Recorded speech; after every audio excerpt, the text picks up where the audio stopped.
The CBS Radio Mystery Theater presents...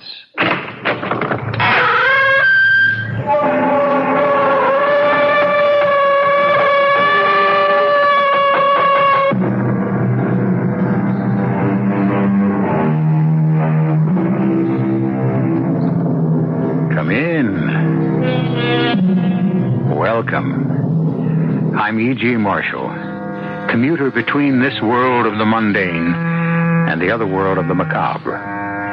Although, frankly, I find it harder and harder to tell them apart.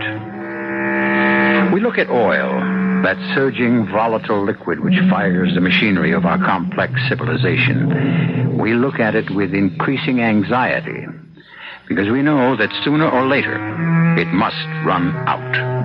And then what? Well, it isn't exactly a new situation. There was a time in the past when the human race had almost used up practically all the oil there was. Look! Whales! Hundreds of whales! Thousands of whales! Millions of whales! We're rich! Each and every one of us rich! You got your harpoon ready, Noah? Ready. Now go ahead, throw it! This big one here. This one. You're close enough, Noah. Throw the lens! Throw it! No, there's something wrong! No, what are you standing there for? I can't. I can't. What do you mean you can't, boy? It's wrong. What are you saying? Is this you, Noah Artwright? The greatest of all whaling captains? No, it's wrong. Wrong. I can't. I'll never kill another whale.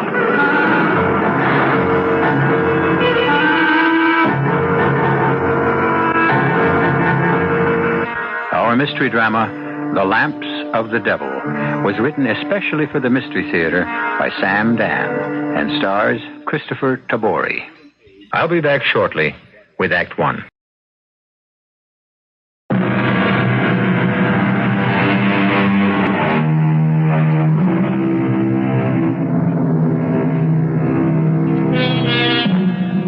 It happens after every war.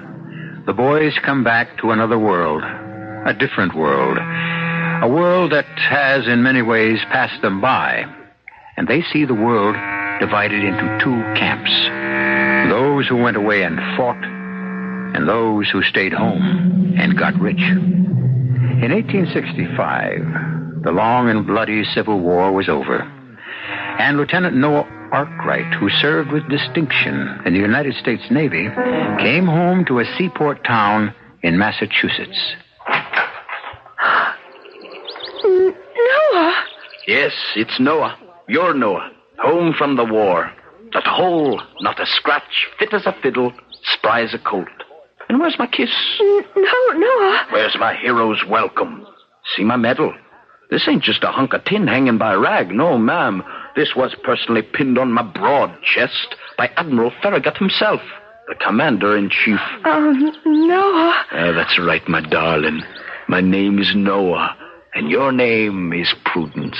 And we must go inside your father's house where you may sit yourself down from the shock of seeing your beloved. Oh, Prudence. Prudence, you're prettier than ever. Noah, you never wrote. What was there to write? Except I love you. And you already knew that.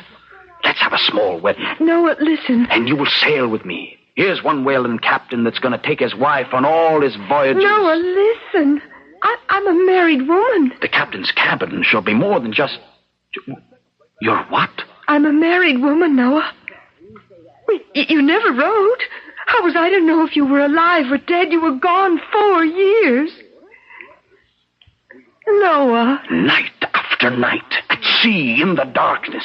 I was never alone. You were always with me. Please, Noah. Please, Noah, what? I'm sorry. You're sorry? You have to understand. Time passes. People change. Prue, I thought I heard voices in here. Who is this? George, I would like to present an old friend, Lieutenant Noah Arkwright. Noah, my husband, George. This fish-eye. Noah. This is your husband. You threw me over for this pot. I warn you, sir.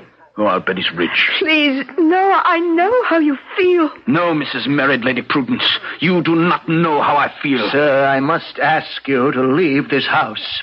In what outfit did you serve our country, Mr. Husband? George served our country on the home front. Oh, at no loss to himself, I'll wager. Shall you leave, sir, or shall I throw you out? Are you giving me a choice? Please, Noah. Throw me out. Prudence, we shall have to send for the sheriff. And let me give you some good reasons to send for the sheriff. No. Oh, there's one. And there's another. No, this won't change anything. He's all yours.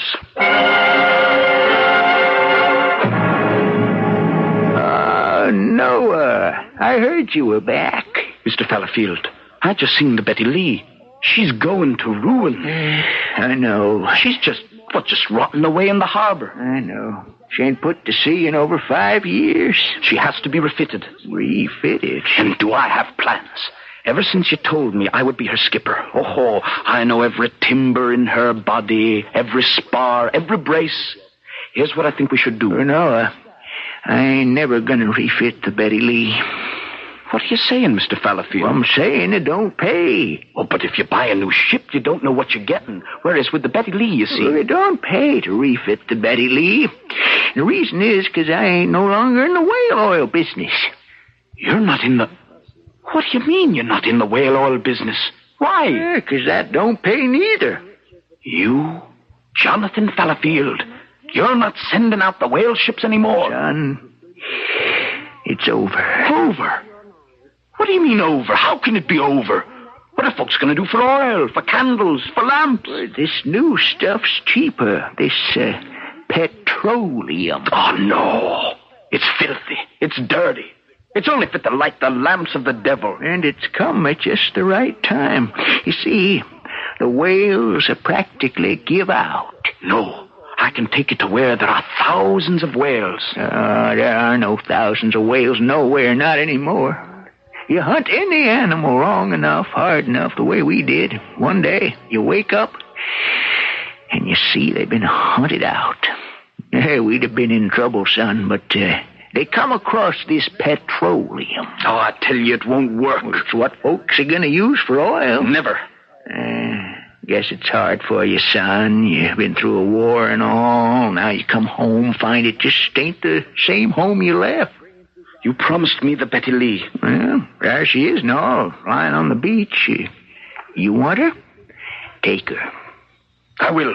But first, ask yourself, where you get the money to fix her up, fit her out? You mean I can't raise money for a whaling voyage here, in this town? We're the whaling capital of the whole blamed world. Well, maybe we used to be. What do you mean, used to be? Well, son, I've been patiently trying to tell you the days of the whaling trade are over. Not for me. I guess we don't have anything more to talk about, do we? It's hard for you, Noah. You've been through a bad time in the war and all. And now you come home. Ain't the same home you left. It sure isn't.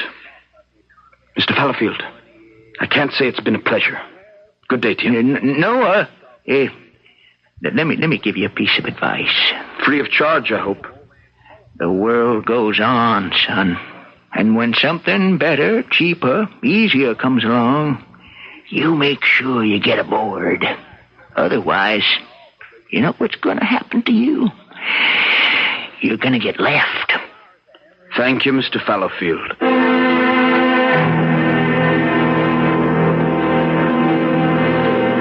What'd you do with the bottle, landlady? Now, ain't you had enough? Yes, I had enough. But that's no reason to stop, is it? Well, this won't cure what ails you. Since when, Mrs. Pulford, are you giving temperance lectures? If you disapprove of the demon rum, why do you sell it? But the thing is, I'm used to selling to grown men. Not to little boys. They ain't dry behind the ears. I was decorated by Admiral David Glasgow Farragut himself. It isn't generally known his middle name's Glasgow. Noah. He's of Scottish ancestry, I believe. Noah, listen. You think it means anything to people in this town? No, that's just what I want. 15 cents No. on a business proposition that can't fail. That simply cannot fail. What you have to realize, Noah, is that... See, I know where the whales are. I know how to get them. But I can't raise 15 cents. For all I got the highest decoration this government can give a man. Are you through feeling sorry for yourself? Who's feeling sorry for... You are. You feel your country don't appreciate what you did. It sure doesn't. Of course not. That's the way it goes. Nothing's too good for the boys when they leave for the war. But nothing's too bad for them when they come home. And that's right. No. You ain't gonna sit here and drink it right, neither. Truth is, everybody's sick of the war and of everybody in it. Just want to forget. I know a certain girl who managed to forget.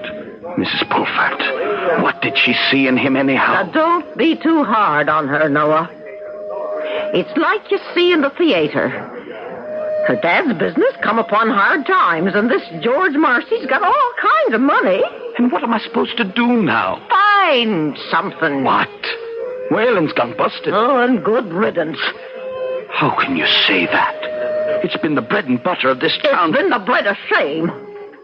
Maybe now we can find a cargo that's proper and decent. Mrs. Pulford, have you been sampling too much of your own refreshment? And for once to have our ships engaged in a trade that ain't based on the misery of helpless creatures. I wish I knew what you were talking about. Oh, them magnificent living creatures, them beautiful animals, children of God, just like you and me. Who gave us the right to slaughter them? Oh, now, well, after all, Mrs. You Pulford... come upon this unsuspecting animal, and you jam a harpoon into him. And then you wait for him to thrash himself to death.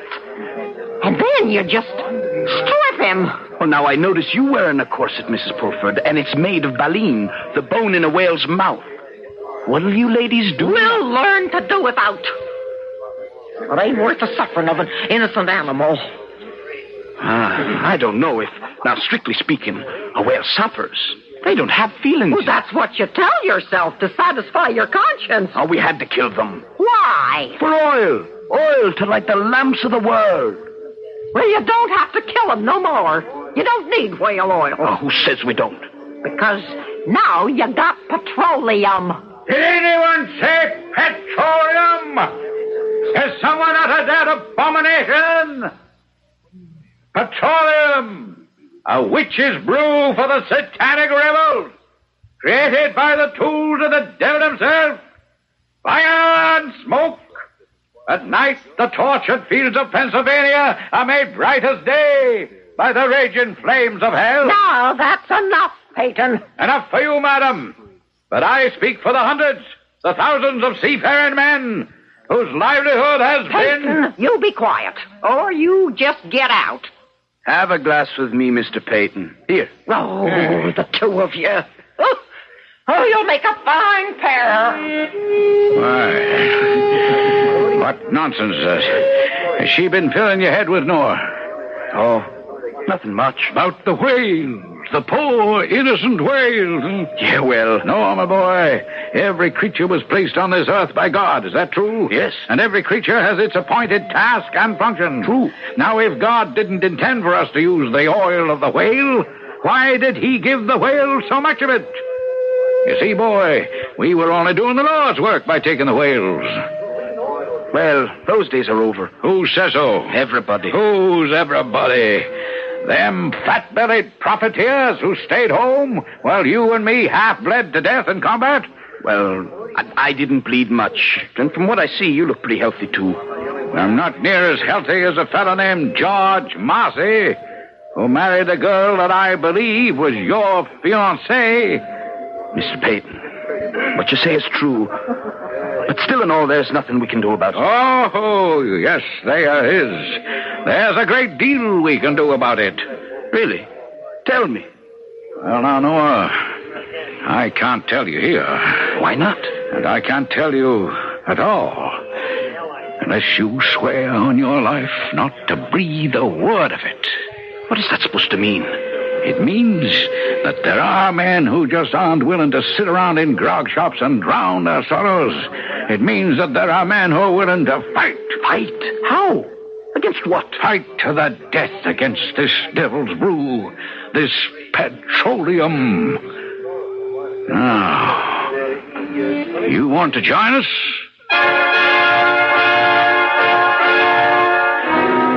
Artwright looked forward to the end of the war, to a cessation of the fighting. And here he is offered a brand new battle against a completely different foe. We'll see just what this new type of warfare consists of, and whether or not Noah decides to enlist when I return with Act 2.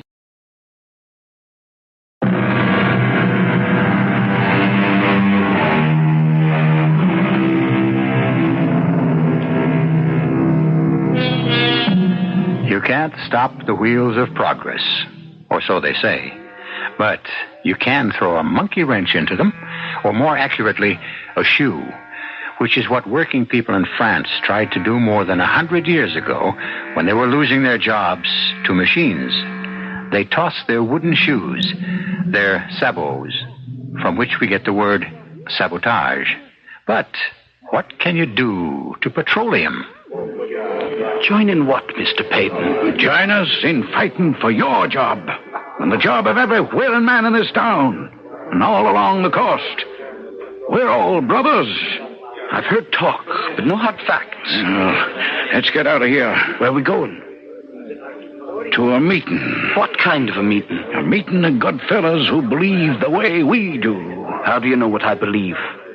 Now, you're an honest man, Noah, which means you have to believe our way.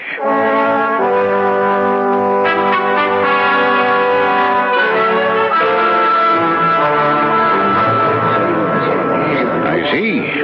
You see who's here? Men you grew up with, men you sailed with, men you went to war with. What is everybody doing here? Assembled on the beach? Because it's a symbol, Noah. It's where we are. On the beach, out of work, unemployed, starving. And why? Petroleum. Men! Men! Let's begin the meeting. I see twice as many men here tonight as last week. That's because each of us must have kept his promise to bring another brother. I brought mine. He's well known to all of you. Noah Artwright, first mate of the Betty Lee when she was a whaler. Aye, boys, hold it down now. Noah, for you and all the newcomers tonight, let me explain why we are organized. We're out to restore our profession. You keep saying that. But how? By destroying petroleum. How? Hold it, boys, hold it. We're going to fight it every way we know, with everything we've got. Now, there are rumors. A ship is going to sail from here to the port of Philadelphia and bring back a cargo of petroleum. Are we going to let them land it? No! But how are you going to stop it? Dump it overboard! Oh, you can't do that. Who says so? It's against the law, and we have no right to break the law. Yeah, that's how cowards talk. You men, you all know me. Listen, the law was what all of us were fighting to uphold all the time we were in the war. It's not our law. This petroleum, who knows anything about it? How much there is? Now, we know whale oil's better. We know people have to come to their senses sooner or later. Are you for us or against us? I'm going back to town. All right, Noah, go ahead. Crawl back to town on your belly. Beg somebody for a job. Plead on bended knee. We don't need you here. This is a place for men.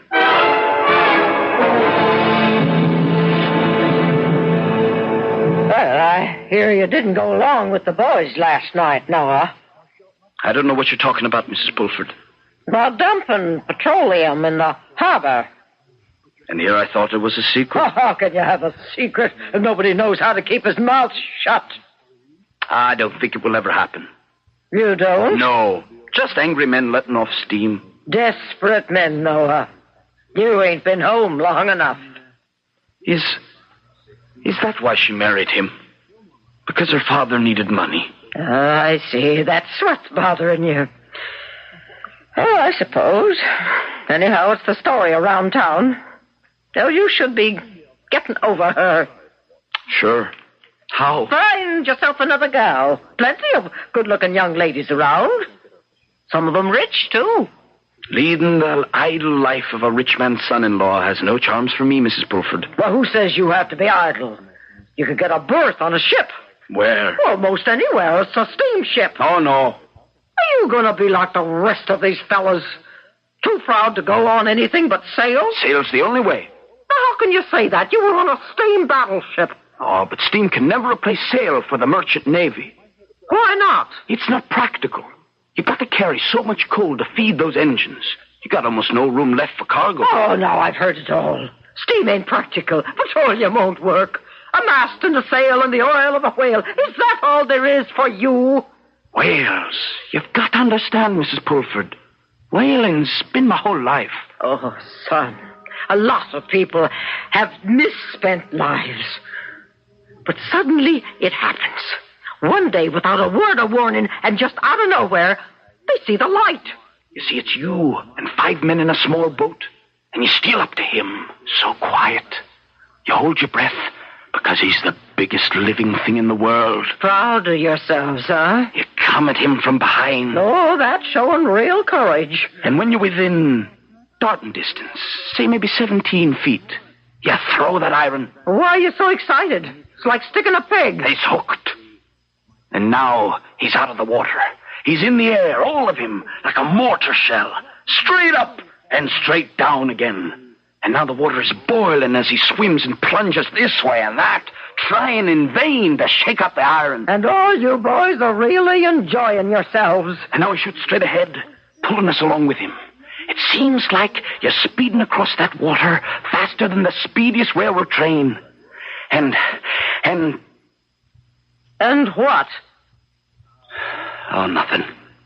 Nothing. How can a man give it up?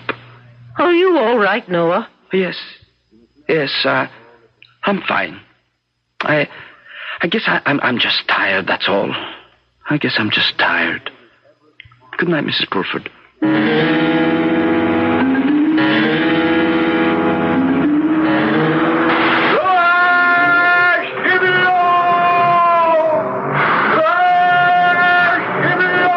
Get up, Noah. Wake up. Mr. Fallowfield. Where am I? Where are you? Boy, you mad? Where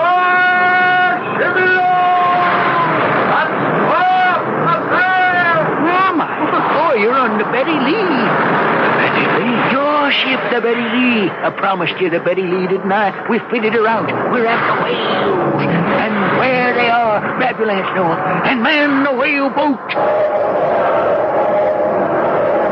Steady, boys. Hold her very steady. Look, Noah, all around you. Hundreds of whales. Thousands of whales. Oh, didn't I tell you, Mr. Fallowfield? You told me right, all that. Whales.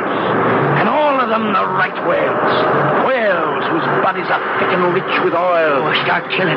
Start killing. No, Noah. Throw the lance. No. Noah, what's wrong? Why are you just standing there, Noah? Oh, your eyes. Throw it. Kill him. What's wrong? I can't. What are you saying, boy? He's got a look in his eyes. His eyes. You can't see a whale's eyes. I see the look in his eyes, and I can't kill him. Throw that lance. Yeah, before we lose him. Look at him. Oh, Lord, just look at this magnificent creature. How can we kill him? Noah, boy. Why should we kill him? For oil, you fool. No more. He doesn't know we want to kill him. He thinks we're friends. Look, he lets us come close. He trusts us. If you won't throw that lance, step aside and let me. Stand where you are. We kill no more whales. Hand me that iron. Never. Men, we're going to have to subdue him. He's gone crazy. Stand clear of me. All of you. Men, your share of the oil, your wages. Is he going to take it all from you? Don't any men try to... Look out! We're too close. The whale. We're too close. Look out for his tail. He's going to kill us with that tail. Be quiet. The noise scares. Look out. Have him with the lance. Be quiet. We're going to be killed. We'll be killed. We'll all be killed. Look out. Look out, you fools. Noah? His eyes. I never saw the eyes of a whale before. Noah! What? Huh? What? I must have fallen asleep. Who's there? Noah! It's me, Mrs. Pulford. Oh, well, come in. The door's open. matter in here, Noah? The matter? You've been yelling and screaming something fierce. All my other boarders been complaining. Oh, I must have been dreaming. Well, some dream. Noah, are you sure nothing happened to you during the war? Oh, I'm fine. I'm fine. The doctors all said so. The shrapnel just grazed my skull, that's all. It knocked me cold at the time, but I'm all right now. Well, you look different. How? Well, I can't say exactly, but something seems to be gone from your face. What? Well, I don't know what. Maybe you don't look so angry anymore. Angry? Oh, you've been looking like you're mad at the whole world since you come back. Well, I had a right. Oh, you look different. Do you feel different? Do I feel different? Yes. Yes, I guess maybe I do. I can't go on being mad at the world forever. Maybe going after whales is all part of the past that's dead and gone. A past I'd better forget. Well, I'd best start thinking of things to do and stop thinking of things to hate. Oh, good. Oh, I knew I had something to tell you. The sheriff's downstairs in the tavern. He wants to talk to you. Now, why would the sheriff want to talk to me? Well, why don't you ask him? What's on your mind, Sheriff? You're on my mind, young fella. Am I? Why? You know why. I'm here to warn you. Warn me about what? You and the rest of them. Warn me about what? I'll have the bunch of you in jail so fast. For doing what? Nobody breaks the law in this town while I'm the sheriff. What law have I broken? The one you're gonna break. You attempt violence against the cargo of any ship in this harbor. What right do you have to accuse me of? I'm wise to all of you. Riffraff like you. Riffraff? Is that what we are? Drunken, brawling, lazy. Sheriff, you get out of here. I'm warning you, young fella. You and the rest of them hooligans. Mind your step. No, Noah. I should have knocked him down. Noah, don't listen to him. Why not? He's only saying what most folk think. That all of us are riff-raff hooligans. What was it all for? Why did we fight so hard and so long? Oh, we should have let Johnny Reb just take over. No, you know you don't mean that. Don't I? This two-bit pint-sized monkey thinks he can lord it over everybody because he has a tin badge. I've been pushed around long enough. Folks here think I'm a troublemaker. I'll give him something to think about. Is Peyton here? Peyton? You around? Jim? Harry, Bob? Any of you young fellas seen Peyton? You tell him I'm looking for him. Tell him I'm sold.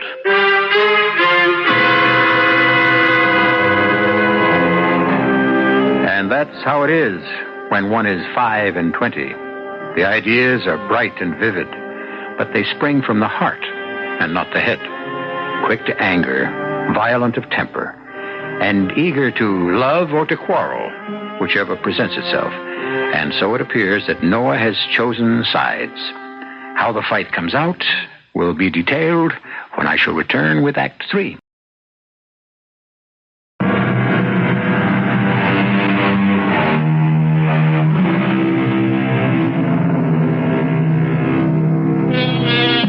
The world goes on. It stumbles along in its own seemingly aimless fashion, despite our best efforts to turn it in our own direction.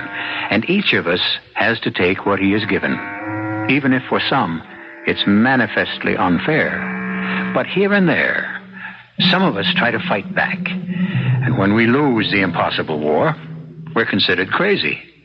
But the rare few who win, those are the heroes. The question is, how will Noah Arkwright end up? Who's there? Well, Hello, Noah. look who this is. Prudence. Mrs. Prudence Marcy. Or should I say, Mrs. George Marcy. May I come in? May I come in? And for what purpose? Is it the usual reason a lady visits a gentleman in his room very late at night? Please, Noah. I came here to... Yes? I know you must hate me. I can't say I'm filled with admiration for you, exactly. I know how difficult things are for you just now. Do you? I know how many sailors are idle. Oh, well, the fortunes of war. I've come to offer you a job. As what? A groom in your stables? My husband has picked up the Betty Lee. Oh. Is he going into the whale oil business? George wants to send the Betty Lee to the port of Philadelphia to pick up petroleum. Is that a fact? Whale oil, petroleum, what difference should it make? It's oil, it burns, it lights. And what is this supposed to mean to me? Well, you should be captain of that ship, the Betty Lee. Nobody knows her better than you do. You want me to be captain of the Betty Lee, and thus, in one sweep, you do a good turn to your husband and your fiancée. Noah, I'm trying to help. And where are my feelings? I'm a whaling man. It's in my blood. It's in my bones. Do you think I'd help destroy my own profession, betraying my own comrades? Noah, it's over. Can't you see it? The Betty Lee will need the best skipper for this voyage, and that's you, Noah.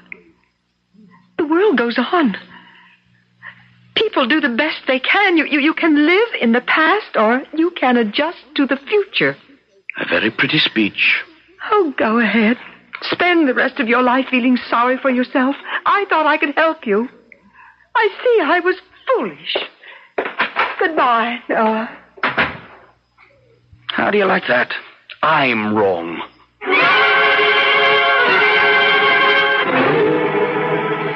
Well, I told her, Peyton. Oh, yes, I told her. Now, hold on there, Noah. Oh, yes.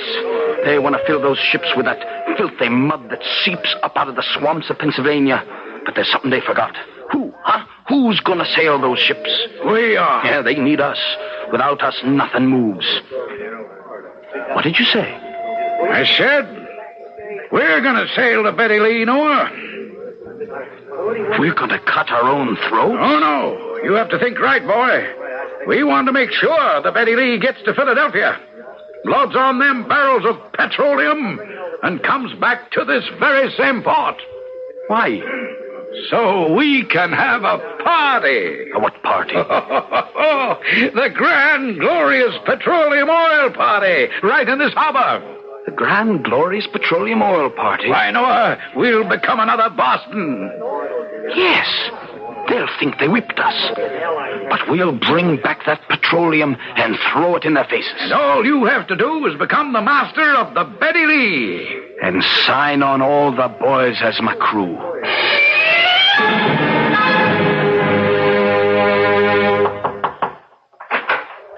Oh. Evening, Miss Marcy. Well, what do you want, Noah? Why, what's happened to good manners since I've been gone?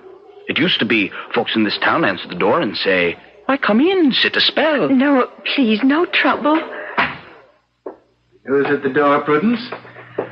Oh, what do you want? I see bad manners are catching.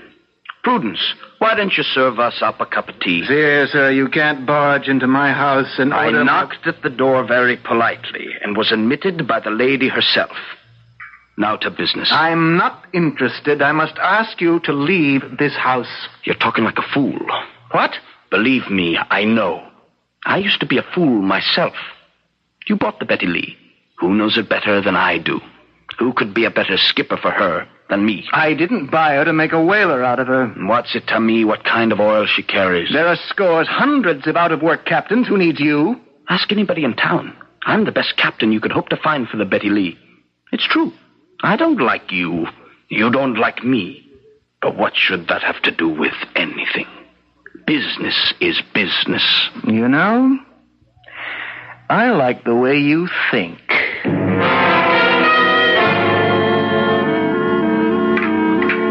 More coffee, Noah? Or I'd better call you Captain Noah. Oh, no, thank you, Mrs. Pulford. It'll be the better part of 3 weeks before I have this good a breakfast again. Noah, something's going on. Ma'am? Why did hotheads like Peyton and them sign on the Betty Lee? Because they need work. After the way they've been talking about petroleum oil? A man talks one way when his belly's empty, and another when he sees a chance to have it full. I don't like it. Is there no pleasing you, Mrs. Pulford? You keep arguing with me day and night to accept reality, and then when I do... I say there's something going on. Oh, why? I can see Peyton and his like changing their minds overnight, but not you, Noah. You got convictions that run deep. I know how you feel about Whalen. Well, maybe you succeeded in talking some sense into me, after all.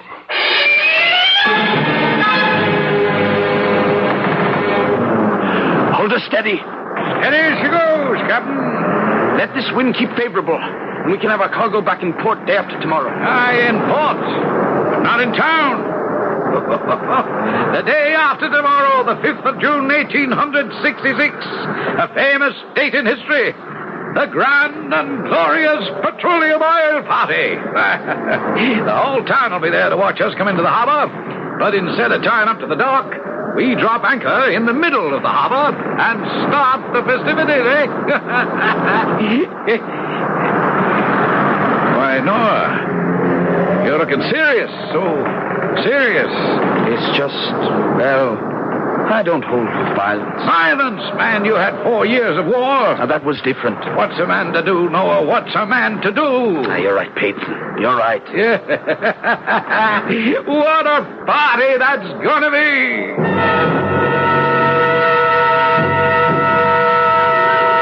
Where is she? Where's that ship? She was due hours ago. Now, George, they say there was a storm down along the coast, south of here. Perhaps I should never have given him the ship. George, he is the most qualified. Prue, is that why you wanted me to make him the captain? Yes, George. Is it the only reason? Is it Prudence? Yes. You were in love with him. Oh, that was during another time, another life. Then you admit. Well, that life died.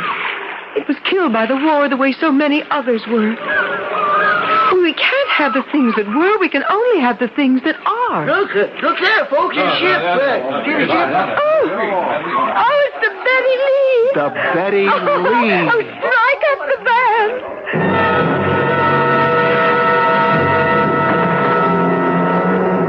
Well, there she is, Noah. The whole town's turned out. And what will happen after the party? What happened after the Boston Tea Party? The boys all became heroes. Oh, I wish it were that simple. Peyton, look. Look to the starboard. Why? Look. Am I dreaming? What do you see? Well, it ain't possible. It's a whale. But it can't be a whale. It can't. But look at him. Look at him spout. It's a sign sent to us from above. On this day, the great and grand and glorious Petroleum Party Day. Yes, it is a sign. A sign that says, look at this wonderful creature. Now he can live. Now you don't need to kill him anymore because you've been given oil from the ground. No, boy, what are you saying? Now, you heard what I said. It's a sign. That whale, he's going home to live his life in peace. What we've gotten hold of this ship is what we will use for oil from now on. You crazy? Whaling is your whole life. That life died, killed by the war. But going after whales is the life is gone. Peyton, we can't have the thing that was. Only the thing that is. The whale was. Petroleum is. You backing down? No, I'm standing up. Standing up to the truth. Drop anchor. I forbid it. Men, he's a traitor. He's gone back on his word. I'm captain of this ship. He wants to betray us. I want to save. Now, don't you listen to him. Men! You saw that one whale. But look beneath you in the hold of the ship. Hundreds of barrels of oil. It just came out of the ground. It never stops. It's oil. It burns. It lights. It lights the lamps of the devil. Let's get that cargo overboard. You will obey orders. Not from takers. I'm in command here. No more. We're taking over the ship. Do any of your men want to mutiny? Do any of you want to hang? Don't listen to him, men. He sold us out. Come on. Let's tie him up, boys. I'll shoot the first man who raises a hand against me. What are we waiting for? He's all by himself. Am I? Jim, Robbie, Harry, you've got more sense. All right, boys, let's rush him.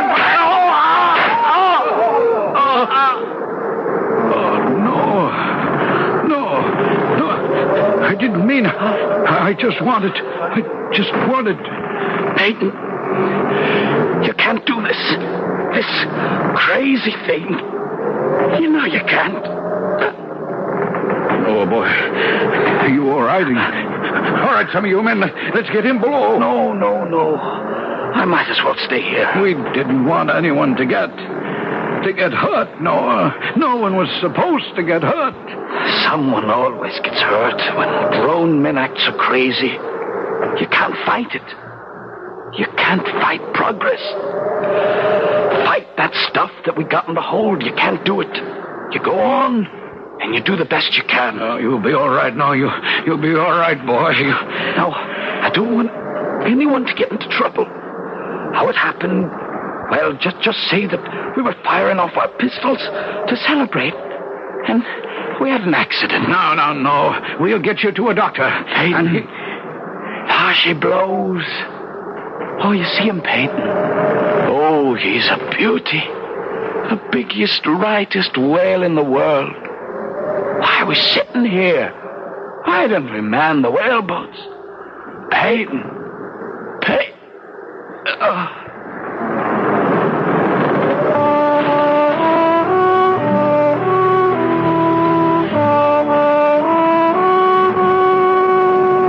It was a tragic accident, but perhaps it served to place things in the proper perspective. How stubbornly we cling to the past, to yesterday, to the known, the tried, and the true. And then suddenly, what we have treasured so highly appears to us as only an illusion, and the bubble bursts. And we have moved away from yesterday into today, where we are already preparing to resist tomorrow. I'll be back shortly.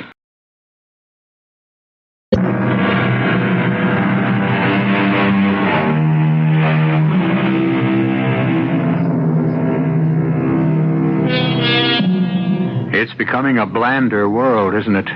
At one time, a man's job, his work, his quest for his daily bread, provided him with all the excitement and action he needed. Hunter, trapper, stage driver, river pilot.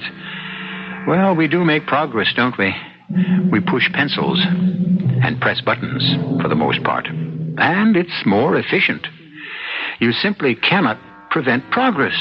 But what to do for excitement? We can fill that particular void in your life 7 times each week. Our cast included Kristoffer Tabori, Russell Horton, Ian Martin, and Joan Shay. The entire production was under the direction of Himan Brown. And now, a preview of our next tale. Al?